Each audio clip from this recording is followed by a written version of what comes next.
Okay, so good evening, ladies and gentlemen. I think to the glory of God, we are able to have our first fellowship meeting.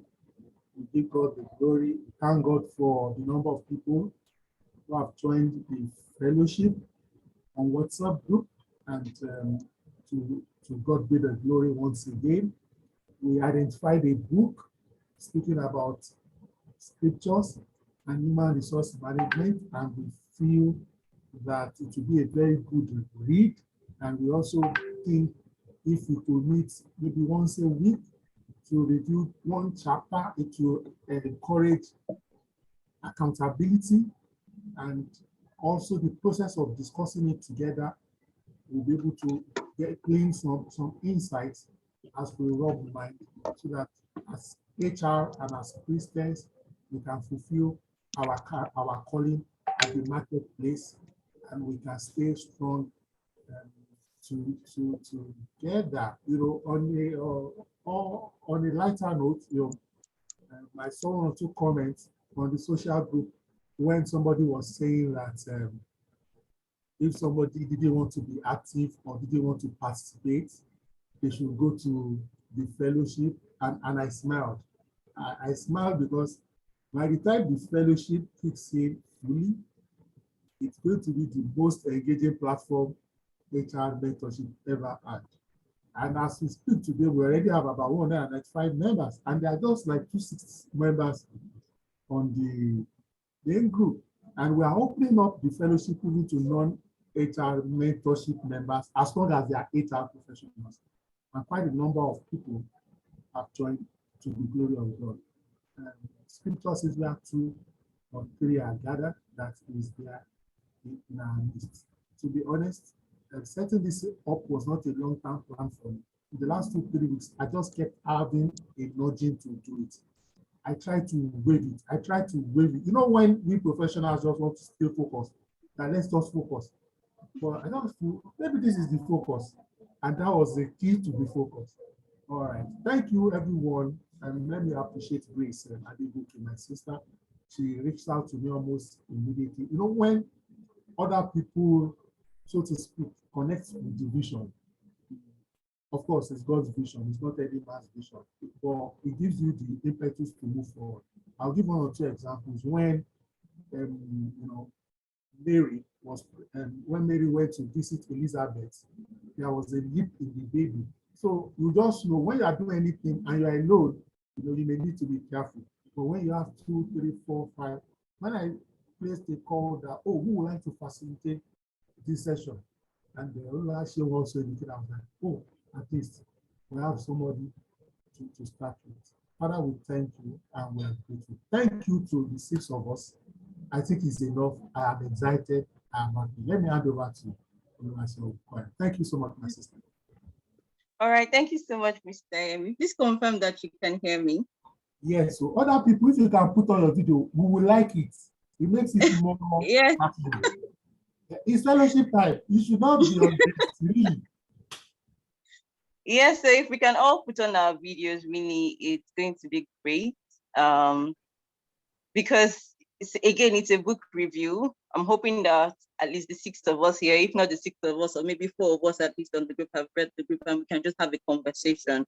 It's not going to be like the learnings that we always do, where someone is just speaking and then at the end of the day we say ask questions and then there are slides to present. I tried really to have a slide, but with this my laptop not coming on, no slide for us, unfortunately, because I've even disconnected the laptop since it wasn't showing. So I really just want us to have a conversation around it. I started to read, I've gone through chapter 1. And honestly, I have not even finished it, but I'm like, we have to all be here. We have to discuss it, you know.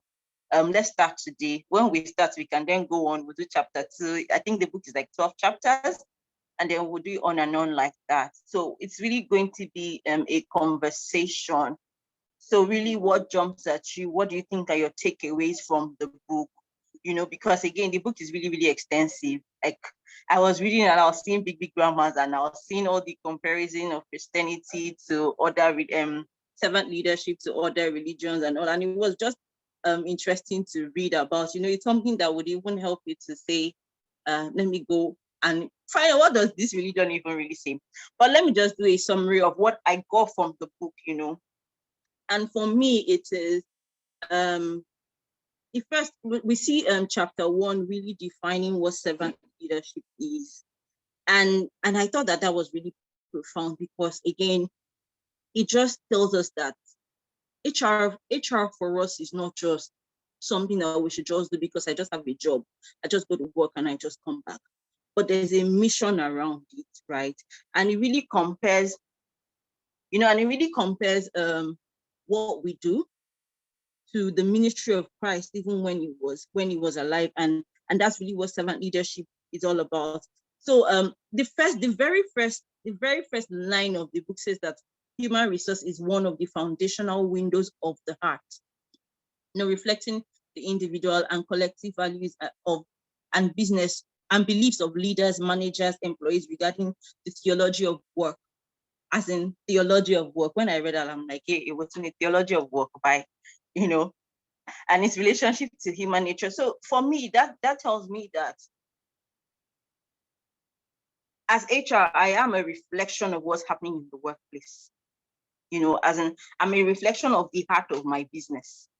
And I think that's really, for me, that was what that spoke to me, like that. Because again, what is windows of the heart? Right?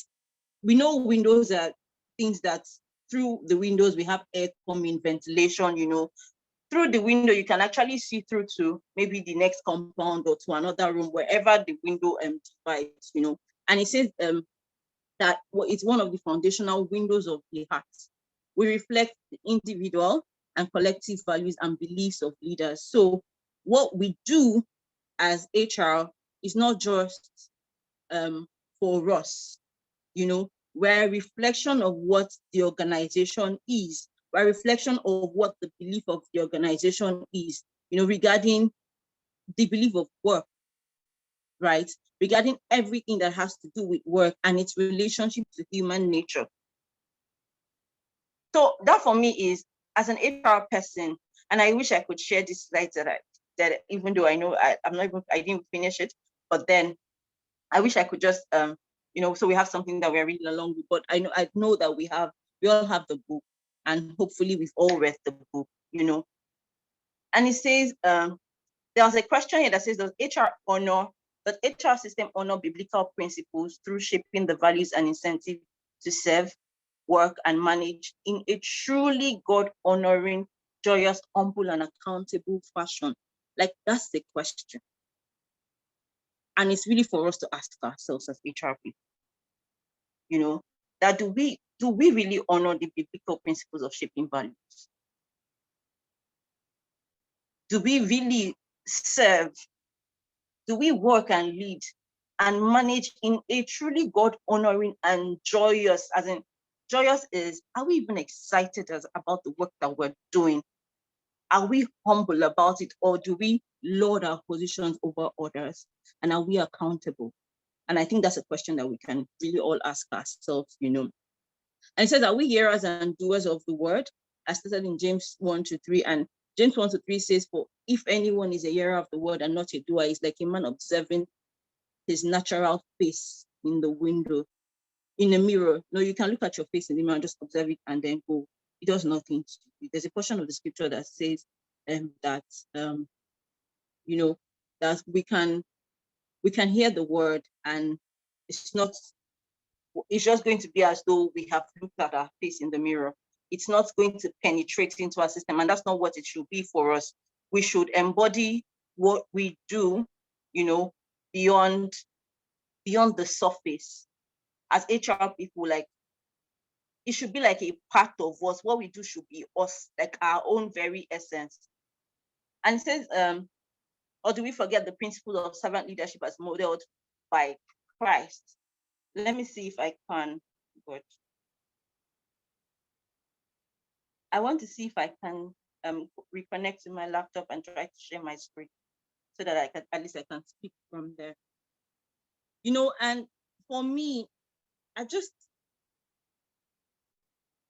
reading through the book was, again, it then compares what we do to Christ in itself. It says the book is dedicated to assisting Christian leaders and managers to assume the mantle of leadership in human resources. Okay, let me see if I can share my screen.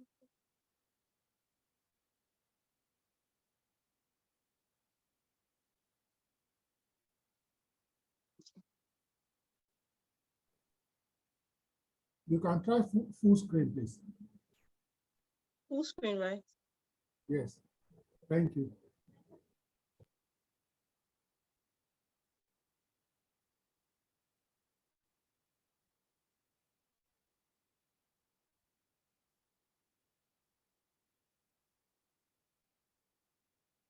Okay.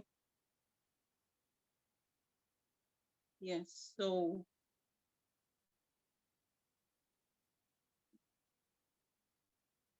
Perfect. Very perfect. okay. So that we know, chapter 1, again, I've started, but it's saying servant leader, human resource management. Even that title itself, just like he. So the foundational principles of organizational integrity. It's not even saying organizational leadership, it's organizational integrity. And we all know what integrity is. It's really you being able to say this is me, and people see that this is you, being able to stand by the words that comes out of your mouth. So it says this book is dedicated to assisting Christian leaders and managers to assume the mantle of servant leadership in human resource management. The God-directed and endorsed means of achieving our great commandment and commission. Your volume has dropped too. Your voice has dropped somehow. Your volume. Hey, my voice has. Your volume. Can you hear it now? Let other people comment so that it's not just my, maybe it's my own network. Please, can you hear me? Yes, I can hear you. Loud and clear. Okay, all right, thank you. Mr. Liam, can you hear me? Yes, go on, please. Okay, so it says that Christian servant leadership, human resources management love begins and ends with a dynamic and vital relationship with Christ. As Christians, we possess both individual and corporate responsibilities for justice. So our duty really begins and ends with a dynamic and vital relationship with Christ. So it means that even in this work that we do, we really cannot do it without Christ. And I don't know if we've ever really thought about it.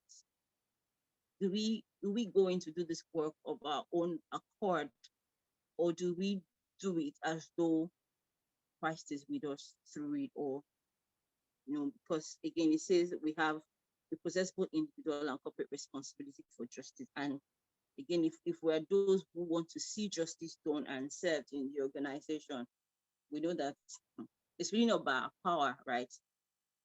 So the next paragraph of the book really talks about why servant leadership.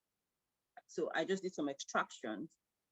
And it says that there are many approaches to leadership, but only servant leadership emphasizes the necessary balance among morality, mission achievement, and promoting the best interest and well-being of the key stakeholders, right? And the key stakeholders that we know, they are employees, customers, clients, and the community. Employee, customers, clients, and the community, right? And employees here will also mean senior management, lower level management, mid-level management, everyone in the organization, the people who buy from us, vendors, customers, and the community, right? And it's servant leadership that just helps to bring a balance, right? And he gave an example of yeast infusing bread. We know that yeast, when bread is made, just a little portion of yeast, right, is put in bread. Even the Bible makes reference to that, to say that a little yeast is needed to, make bread. We don't need a lot of it. You need just very little bit of yeast, and then it makes your flour rise. If you put small yeast in a small dough of flour, the quantity you get is almost ×3 or ×4 sometimes, depending on how really strong and good your yeast is. But then you know that whatever you're putting in is going to rise, and it's even going to make, not just going to rise, it's going to make it fluffy. If there was no yeast in bread, we'll probably be eating konkere, like it will be so hard. But because there's yeast in the bread, it gives it that softness. It makes it swell, it makes it fluffy. It just makes your bread nice and chewable. And that's our role in the organization, right? We're supposed to bring that balance. And servant leadership influences the entire culture of the organization, promoting favorable outcomes on all levels. If we're there to serve, we're not serving our own interests. We're not going there because, hey, I'm the HR manager and I have to feel like I'm the boss. And we know, even as humans, that leadership in itself is service. Leadership in itself is service. Unfortunately, we are in a part of the world where it seems like that's not even embodied, right? Where everyone, wants to just take a position because they want to make their pockets large. But we know that leadership is service. The Bible tells us that, he who wants to lead must learn how to serve. If you want to be a great leader, you must serve. It's in service that you are a leader. Yes. And says, in essence, it is the golden rule in practice. The dual foundation of servant leadership is stewardship, which is achieving the mission by using moral motives, means and ends, and servanthood, which promote the best interest and the needs of the stakeholders. So as HR, we're not just, and we know as HR people that we are just right in the middle like this. Sometimes I'm always like, God, which life I come like this? Because we're just right in the middle, We're serving our business leaders. We're serving our customers, our own customers who are our employees. We're ensuring that there is a balance.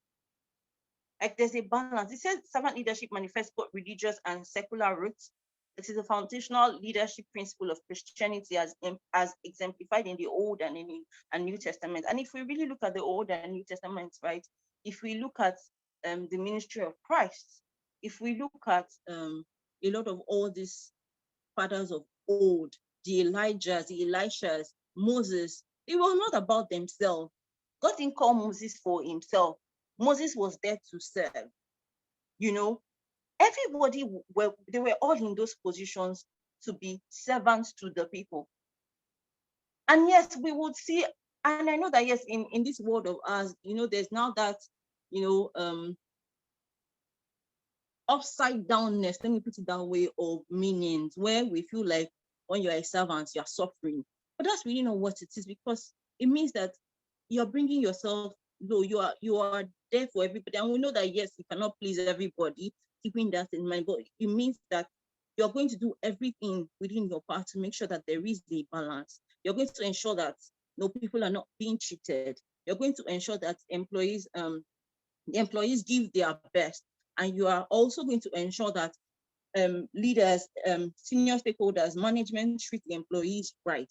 And we're just, and our job, really is to help managers see what the employees desire, what they need, and what they should do. And if employees see that, you have to just always give your best. It really doesn't matter what's going on. You have to always be at your best, ensuring that people get it right, ensuring that our employees are engaged, And it says that from an ethical standpoint, servant leadership is founded upon the integration of 3 key ethical domains, and that's moral laws, right? Virtue elements in moral character, and the promotion of the greater good. So we're looking at promoting what the greater good is. It's not about the now, but what's that greater good, which is why every organization really has their mission, their vision, their values, because all these things are supposed to serve what the greater good, which is the vision of the company. How do we get there? What are the values? What are those things that we have to espouse as, employees, as members of an organization to achieve the goal of the organization? And then moral laws. How are we doing? Are we doing these things with integrity, or are we just doing things anyhow? Really? So the book mentions some limitations and critiques of servant leadership, and he mentioned three things, right? He says that there are varied and conflictual stereotypes and misinformation regarding servant leadership. And three of the most common are: one, servant leadership is soft management with lower degrees of leadership influence and direction. Two, it has reduced emphasis on employee discipline.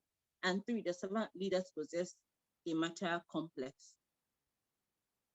And and and and when I saw this bit, I looked at it, I looked at it, and I was like, to an extent, we will think that that's what servant leadership is, but that's really not what it is. And I was glad because the book even went on to really refute this supposed misinformation. So it says that servant leadership is love-based, but it entails a 360 version of love that incorporates grace, accountability, forgiveness, discipline, autonomy, and clear boundaries, which is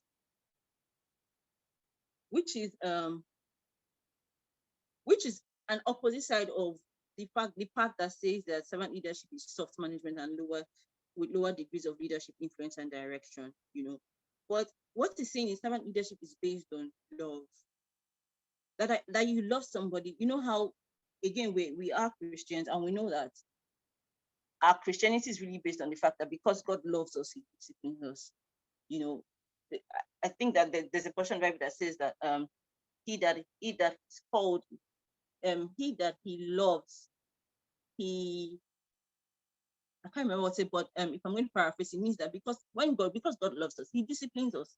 He won't say that, because we have the love of God. We ask for things that He doesn't give us because sometimes we don't even need them. They're just things that we probably don't need, that we're just asking for, And there are times when we ask for things, even before we ask, we have gotten it, because they're the things that we need in those moments, But there are times when we ask for things from God and He really doesn't give us, and that's what it is. That's what servant leadership is. We act from a place of love.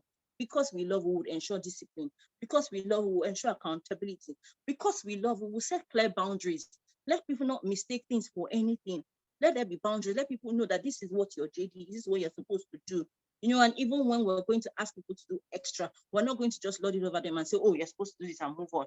No, we're going to help them know that, yes, we know that this is what your JD is, but we need you to do these extras and these extras. How do we as HR people communicate those, when you need an employee to come in on a Saturday and they're really not supposed to be there and they have other things, do we just send them a mail and then turn the other way? Or do we make them understand why they are really, really needed to be there? And it says one cannot be a servant leader and not achieve the mission and discipline and discipline the workforce. We can't say that because you're servant leaders. We have said that the policy says that our resumption time is 9 o'clock, and then you see somebody comes in 10 o'clock first day. You're like, okay, it's not normal.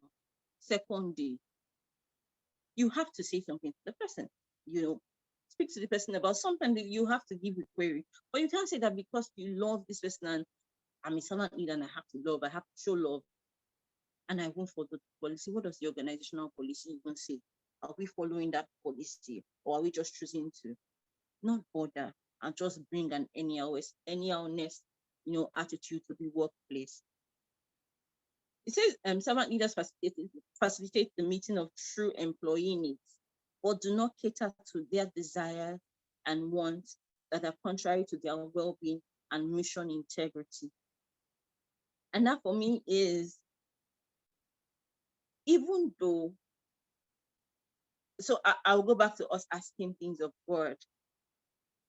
We know that the things we want and the things that we need are different. Sometimes we think that we need something, but we don't really need it. Right? So it's just like when an employee is complaining about some things. It's December, for example, right? And we know what the capacity of the organization is. We know that, yes, it's nice to give the sentiment and all of those nice things. But then again, we're looking at what can the organization do? Again, when we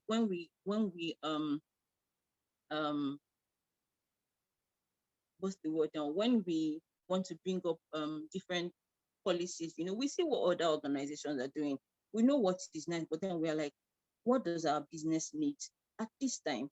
And that's the basis for which we can then provide or advise our leadership to, take up some new things in the organization, new ideas, new policies.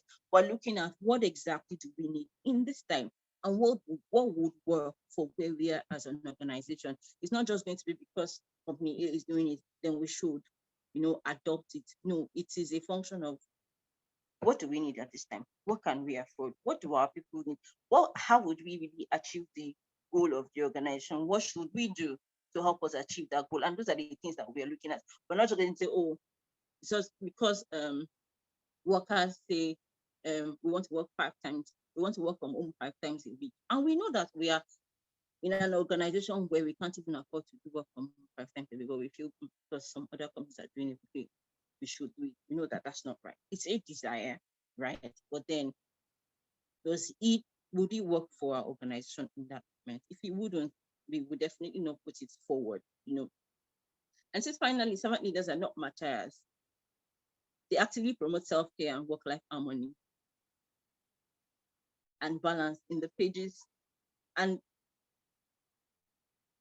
then it says we'll further get definitions of servant leadership as we go.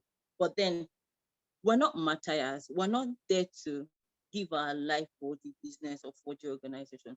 We must also promote self-care and work-life harmony for the people and as much as ourselves. Yes, we're serving. Yes, we're there to serve as leaders. But then again, we need to look at promoting self-care for our people, self-care for ourselves, and have work-life harmony. We know that, and as much as possible, balance. And we know that in this age and time, we're looking at work-life integration more than work-life balance. How are we going to bring everything together to make sure that it works for us? That we're not, stressed on the home front and stressed in the workplace. How are we managing and integrating these things together to work for ourselves? So we must look at promoting our own self-care and self-care of our own people as well. So we see that this book and this part, I was just reading. As I was reading, I was like, God, because again, we see how we compared some attributes of servant leadership for different religions. There's Judaism, there's Buddhism, there's Islam, and there's Christianity. And you see how every religion has that bit of servant leadership. And then, the question I asked, right, for me is if every religion promotes servant leadership, because again, religions promoting servant leadership is not really to the extent of HR alone. It's like for the world. And I was like, if religions are really promoting servant leadership, where exactly did we get it wrong in this world? Because I was looking at it, it says Judaism emphasizes many key elements consistent with servant leadership. It begins with the promotion of division of power to avoid excessive degrees of centralization of authority. So rather than having authority centralized in one place, it says there should be promotion. And then it gives, and we say it was reflected in the communal nature of leadership in synagogue, right? Another key element is emphasis on delegation and empowerment, as seen in Exodus 18, when Moses assigned 50 worthy men to serve as judges to reduce the workload. So we know what the Bible in Exodus is when Moses' in-law came to meet him and advised him to, delegate authorities, where he assigned people to serve, like leaders to serve. Some manage 10, some manage 100, some manage 1,000. Like he just did that, assign leaders to serve in matters, and the only matters they brought in were matters that they could not handle. So for every matter that came to me, know that it was matters that they couldn't handle in themselves. So there was that delegation of authority, and so it says the metaphor of leading through service is clearly reinforced in the image of the shepherd who carefully tends and protects the flock, placing himself in danger to guide the sheep. And this, we know how we describe Christ as the good shepherd, the shepherd who leaves the 99 to go in search of the one. Like he will risk himself, he will risk everything. It doesn't matter where that one, he will leave the others, knowing that they will not go astray and go in search of that one. He also says that Judaism emphasizes that leaders should embrace the commitment to the humanity and dignity of all subjects, both Jews, foreigners, and embrace authenticity of action, cultivating a moral imagination, promoting righteous conduct, and thereby providing godly role models and clear paths for moral growth, Becker 2010. But we see that the emphasis here, there's an emphasis on being committed to humanity. Besides delegation of authority and empowering people to do their work, we also see that there is that commitment to humanity and the dignity of all subjects. So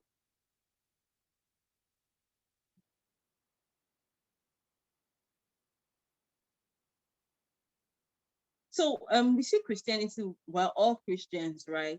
So it says Christianity is the religion that explicitly endorses many key elements of servant leadership, and it begins with a focus on leaders, that leaders are called to authentic discipleship based on the example of Christ. And if we really look at the life of Christ, Christ served in every sense of the world, right? He never told his people to do anything that he himself had not done. And we see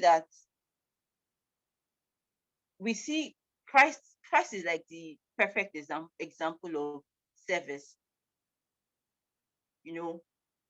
On the like he exemplified everything. He lived with the disciples, and when he was going, he said the Holy Spirit was going to come and be with them, right? And everything that he did them first. He didn't just say, "Oh, go and preach." He preached and expected them to do the same thing that he was doing. There was even a time where the disciples were trying to cast out a demon from somebody, and they couldn't do it. And Christ came and he did it, and they were like, how is it that you were able to do that and we couldn't do it? And he said that there are some demons that you cannot just cast out just from mere, and just by speaking, you have to fast, you have to have some depth. But he himself possessed that depth. Christ would wake up early in the morning to go and pray, and he would call his people. We saw where he went to the I think it was the desert or something, to go and pray, and then the disciples went with him, and every time he came out, they were asleep. But he wasn't sleeping. It wasn't a case of, oh, go and pray. No, he went there, he was praying, and every time he came back to them, they will be asleep. He will wake them up and be like, you're not supposed to be sleeping. And then he goes back, he comes back. But we could see that he was doing these things in himself. It wasn't that, oh, you have to pray, go and pray. No. And that's what it's saying to us. It's not for us to say, oh, go and do this. Even as HR people, we say things like HR needs to know the business of their business. Do you really know the processes that your people go through to achieve the goals of the business? Do we can say that, yes, our roles is just HR, but then are we really interacting with our people to understand what they really do? I personally feel like sometimes as HR, we can maybe once in a while book a time to go out with the salespeople, see the waka they do. Depending on the organization we work in, can we go beyond just getting to the office and just sitting down in our chairs? Interact with our people. What are your challenges? What are you doing? We might not be able to take up their role, but then can we seek to even get more depth on what exactly that they do? It says servant leadership strive to use power in a meek and humble fashion. And I think I'm just, maybe when I go through this religion bit, I would stop so that we can all make our contributions, But so it says servant leadership strives to use power in a meek and humble fashion, recognizing that their source of authority comes from God, and their role as stewards in using power to honor God through mission accomplishment and the growth of well-being. One of my prayers really as I go through work is, and I'm actually resuming a new role tomorrow, and one of my prayers is that, God, as I go with me. I don't want to go without you. I don't want to do anything without you. For every idea I will give, let it come from you. Let me be constantly connected to myself, because I don't even want to go and feel like I'm the King Kong. I know it all, because I don't know anything. So God, I'm going as I don't know anything. I don't have any experience. Just teach me. And that's what it says. It says we strive to use power in a meek and humble fashion. So I attended an event over the weekend, and it says that there's a depth that we get in God, that we can easily attribute every of our success to the one who created us. There's a level that you get that that there's nothing I do that's of my own way. I know if if God did not do it, I wouldn't have done it. And it's easy for us to then be humble And because you are in that position, you can't meet people and feel like, oh, I did that. Because you know that what you did, Masepon, it's not you. Yes, it's not to say that we are done. We're not done. We are smart people because, hey, we carry God's grace inside us. We carry the DNA of God, and our God is excellent. He's great, he's good, he's knowledgeable, he's intelligent. So we are brilliant, we're intelligent, but we still know that the Lord helps us. And when you know that the Lord helps you, you will not go and be braggadocious to anybody, because you know that all that I am is the Lord that gives to me. So let them be talking. But the thing, we're making sure that the work is done. We're giving all of ourselves to that work, but we are not being proud about it. Yes, there's a bit of pride that we must all have, because again, and when I say a bit of pride, it means that we must be able to raise our head high, even as children of God, because we know the grace that we carry, we know the God that we carry. We can raise our head high, knowing that me call him you are sorry. I don't know if they're Igbos here, but it means that we know that nothing will shake us because of the God that is in us. Because he that is in us is greater than he that is in the world that we are facing, So we will carry our head high. And yes, the world will see it as pride, but then even in that pride, we must be humble, knowing that everything that we have is from the one who has created us, It says servant leadership, as demonstrated by the life and ministry of Christ, of Jesus, centers on the dynamic and sometimes paradoxical balance of achieving mission as directed by the Father and serving others with love. And I will take that again. This servant leadership is demonstrated by the life and ministry of Christ, of Jesus. Centers on the dynamic and sometimes paradoxical balance. Like, what's paradox again? It seems like it's not it, but it is it. Like, how do you achieve mission that the Father has directed, and then you are still serving others at the same time? Especially in this world that we live in, it seems like when you are a leader, everybody must look up to me. If I don't speak, nobody has spoken, nobody must speak. Why sometimes as a leader, you speak last? Let your people speak. We also don't want to be the kind of leaders that when we are in the room, people cannot express themselves freely. The disciples could say anything to Christ. Even when it seemed like they were not getting things right, they would still come to him to say, hey, what exactly is going on here? And that's the kind of leader that we want to be. We don't want to be the kind of leader that, people cannot come to us, especially in the position that we are. And I pray that we would all go beyond this position. I'm looking to see that when an HR manager becomes a CEO in an organization, we have to be that kind of leader that people can actually come to us with their issues. Are we the kind of HR people that our people are going through serious challenges at home, but they can't come to share with us about that because they know that like HR not going to answer me say. So we have to serve with love and also balance that mission achievement within the organization. It also compares servant leadership to Islam, and it says Islam emphasizes the importance of integrity by leaders.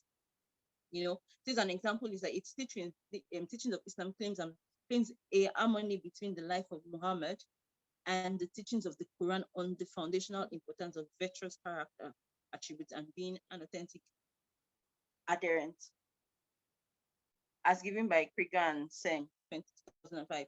It says also that Islam views leaders as caretakers entrusted by Allah to carefully steward the precious human, animal, material, and monetary resources given by God. Islam emphasizes the symbiotic relationship amongst the character of the elites, their leadership integrity, the health, well-being, morality of the society as a whole. Leaders are called to balance the civic square of collective social action, individual morality, as well as the spiritual and moral. Again, I said when I read these parts of it, I really was like, where exactly did we go wrong in this world? Because if this is what Islam says, and Christianity also teaches us to be servant leadership. Judaism looks at, delegation of authority and then an integrity as well. Like, why are the leaders of this world just self-serving?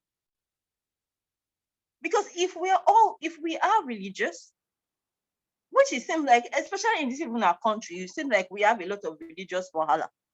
Like we're very religious people, but then we're not really, we see that our leaders are not even embodying what the religions that we follow says.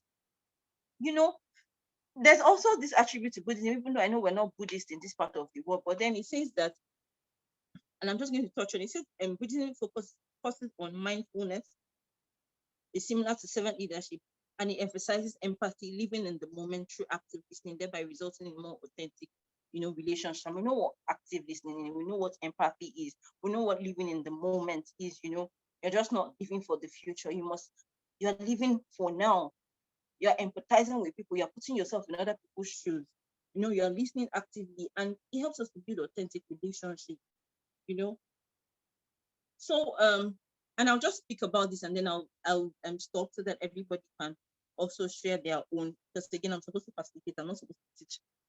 Well, it seems like I've just been hugging the mic too much since it started. So let me just speak to this, and then boom, I'll ask for question. Sorry, not question. What really jumped at us while we were reading the book, This says human resource system functions. Traditionally, the HR function entails two global components. Like we know, one is the formal personnel system that supports various line and staff service delivery functions. And these functions include employee and volunteer staffing, compensation and benefits administration, health and safety program, employee rights and discipline training and development, amongst a whole lot of other things. There's employee engagement, there's talent acquisition, and there's so many other things. But again, because we're HR, we know what these functions really are, right?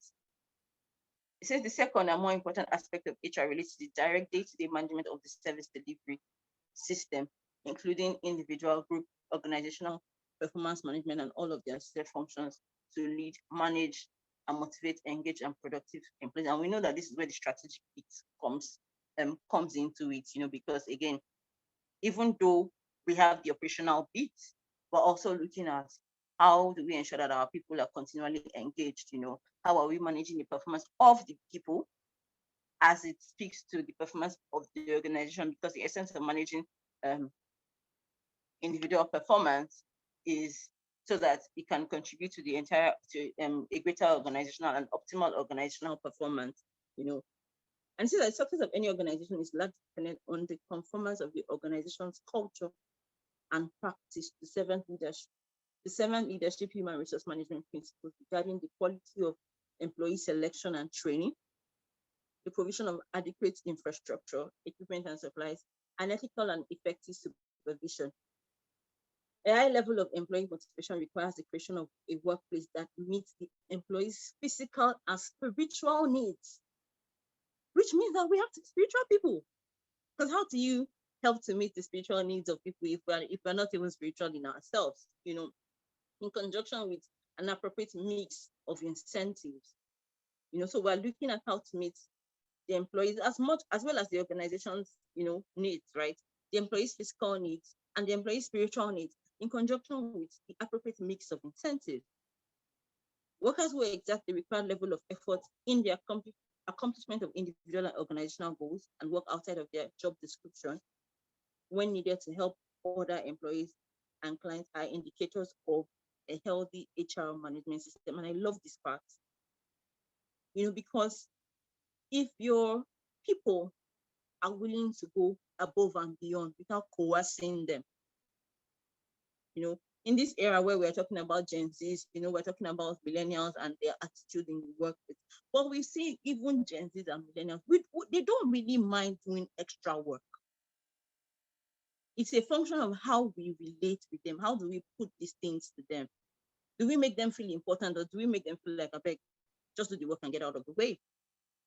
Because again, we know that when people feel like they're really a part of the organization, when they feel like their voices are heard, when they feel like their concerns are thought about, they would want to do extra. Because at the end of the day, we are all humans. It doesn't matter the generation or anything that we are. We are all humans. And at the bottom or foundation of how we work is that knowing that our opinions matter. Knowing that we are cared for, knowing that before the organization makes a decision, they will think of me, as an employee. They won't just go ahead to say what the organization wants to achieve, but they will say, okay, this is what we want to achieve, but then how do we help our people achieve it? And how do we make sure that our people are also in the right frame of mind to achieve it without even coercing them? And I would just want to stop here so that we can all contribute, because I want to give that a number of us read the book. We are 14 on the call, and maybe, even if not all, maybe at least 7 of us, 50% of us or 60% of us read the book. So I would want us to, share as well. So it's not that I'm just the one hugging the mic.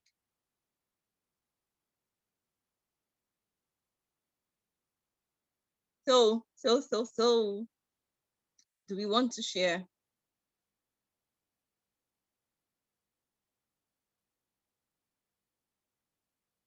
Because again, we're supposed to be here for 1 hour, and we actually have 7 minutes to 1 hour, actually. So, do we want to share? Over 10 on the group. Have you read the book? If you want to say something, please raise your hand so you can speak. Let me stop sharing.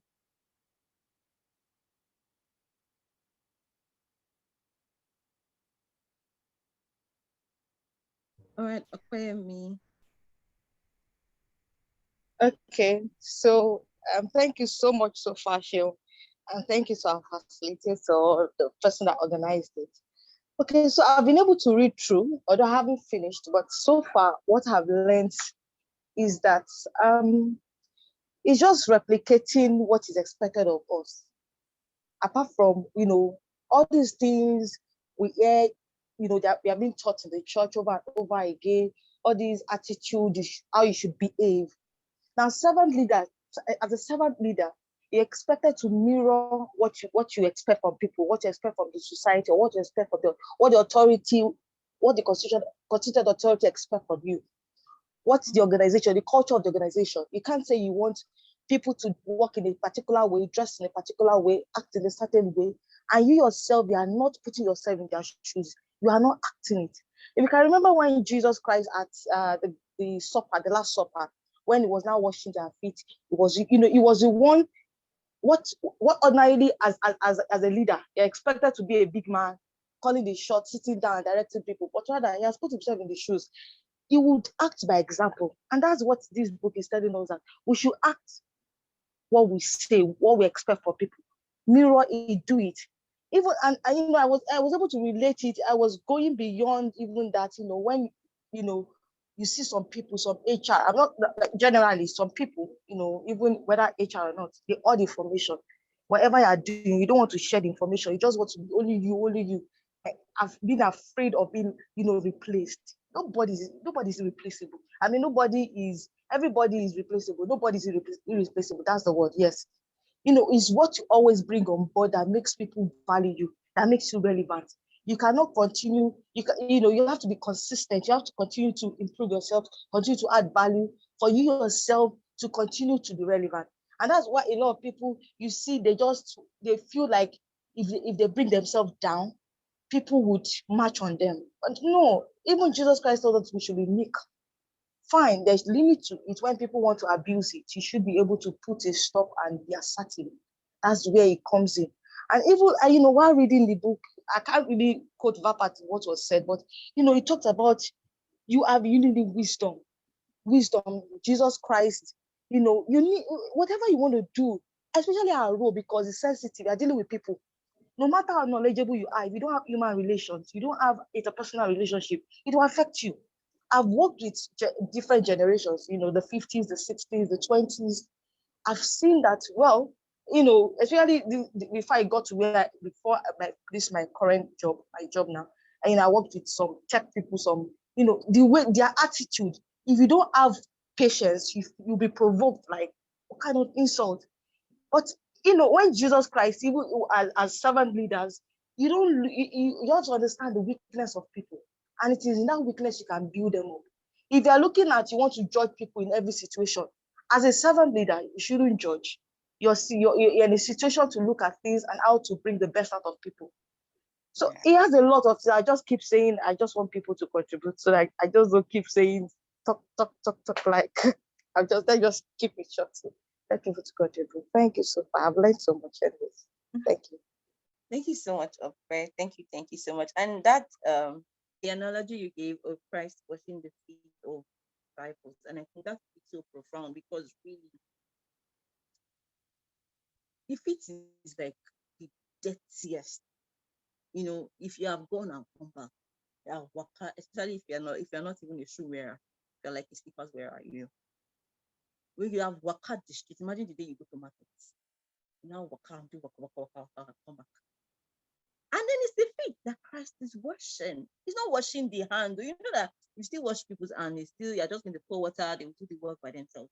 But if you are washing somebody's feet, it's dirty. But Christ washed it. Even though he was their leader, he still washed it. And I just think that what you've said really is just like super on point. We have to just be at that, service point. Really, we really have to be at the service point. So thank you so much, Ope. Please, who else would like to share?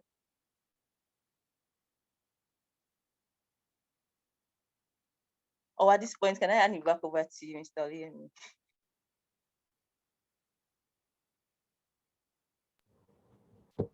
We should still get one or two more people. Grace, say something. Please. Maybe, even if not the book, maybe how you demonstrated servant leadership at the workplace, please. We should get one or two more comments. All right, thank you, sir. Thank you, Oluwaseun Bukoya, and congratulations on your new role. Like I said, the word of prayer may be a reality in Jesus' name. Okay, so personally, I recently joined the company. It's a cybersecurity company in Ikeja as the human resource business partner. And it was really an opportunity to course correct some things. Before I joined, there wasn't any existing HR department, but it's a great company. So what caused the need for an HR was the fact that 6 staff resigned without the knowledge of the management. Like, they were not expecting it. Imagine in a cybersecurity space where they really do not have an idea that, so some staff are leaving. So it came as a shock to them. And like 5 of them traveled out of the country. I know at some point there might be reference from your employer, but they didn't really get it according to their story. That was what I was told. But anyways, I got there and, we started, there were new intake. I was just able to start putting some things in place gradually. But before I joined, it has been a great company, to be honest. And I'm talking about great in the sense that the management are really humble. Yes, that's the word. They are humble. They have this open door policy. So literally their staff even feel safe.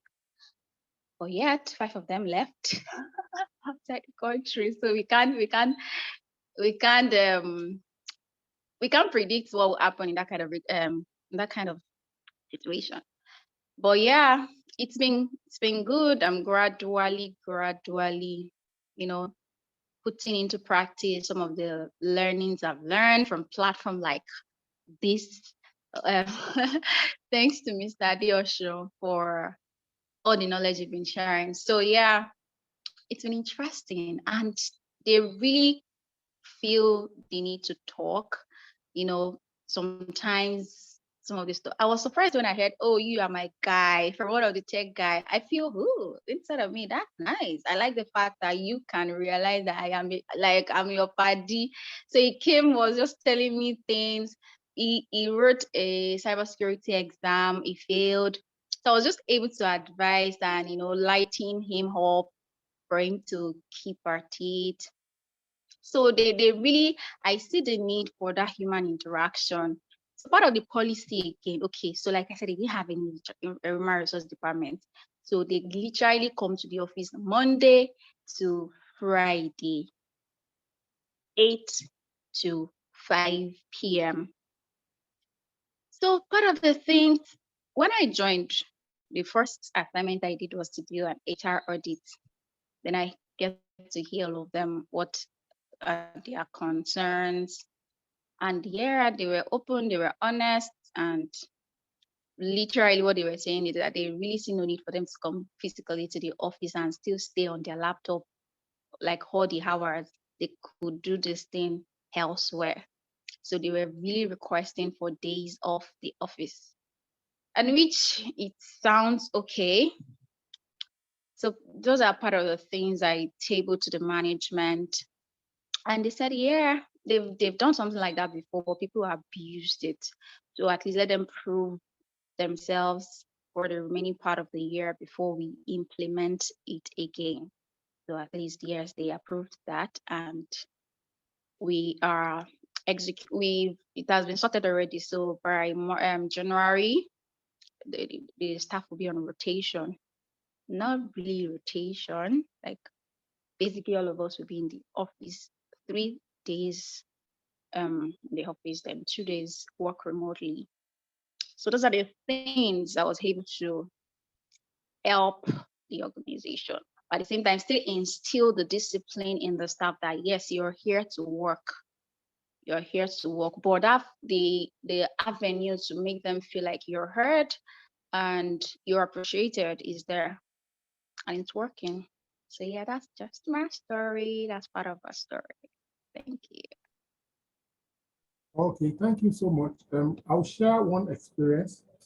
I belong to a particular body. It's called Toastmasters International, and is a communication and leadership club. So we went for a conference. I think it was at Bamako in Mali.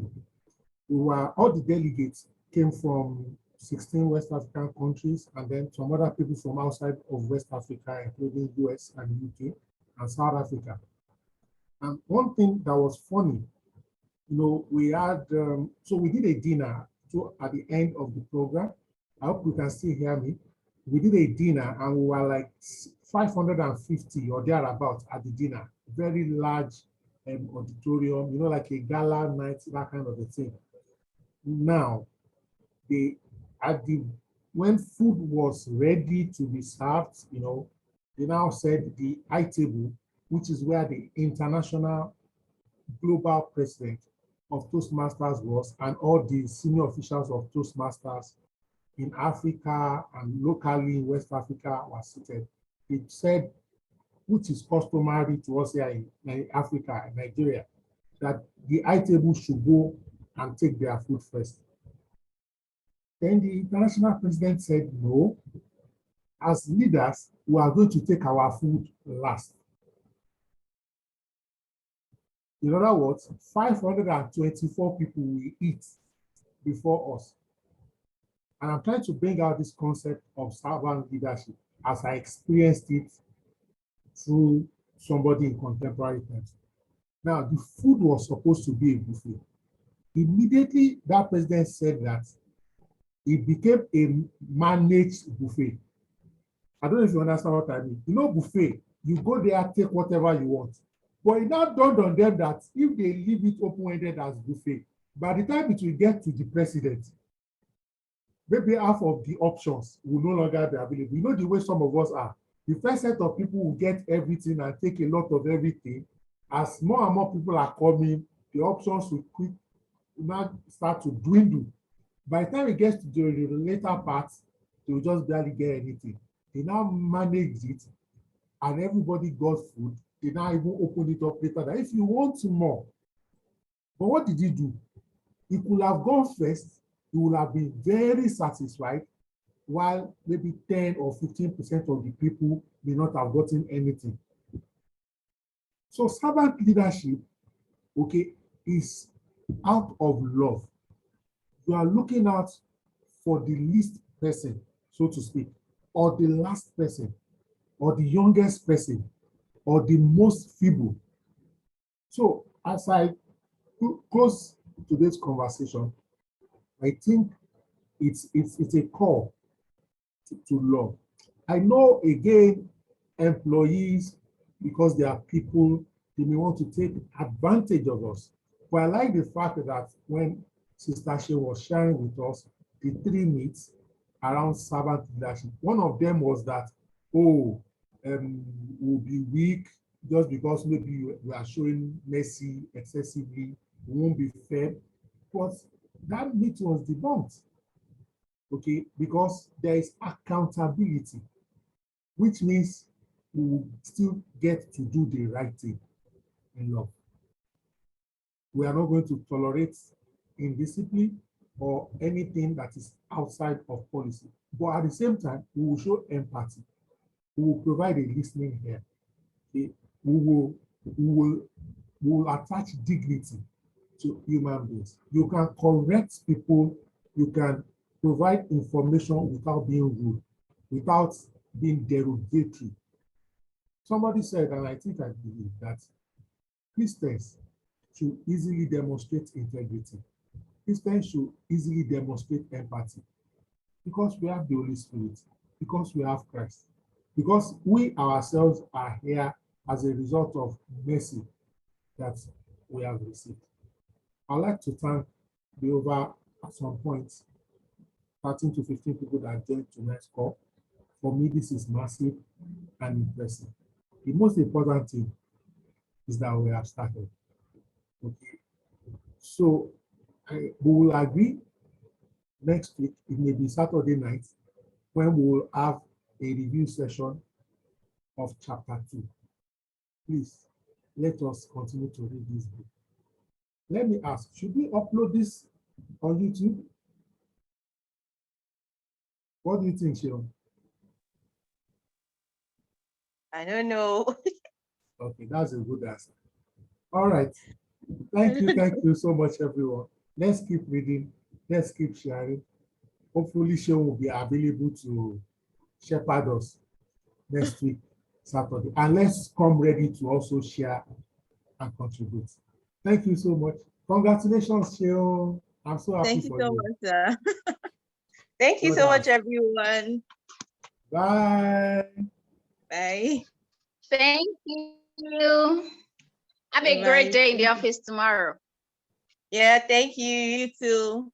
Bye, everyone.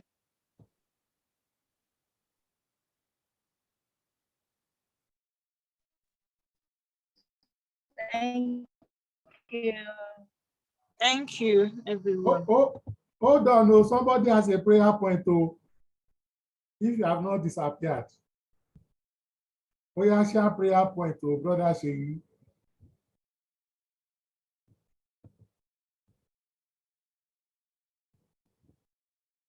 Brother Sheyi, share your prayer point. Oh, or you can share it on the group. Okay. All right. Just 1 minute.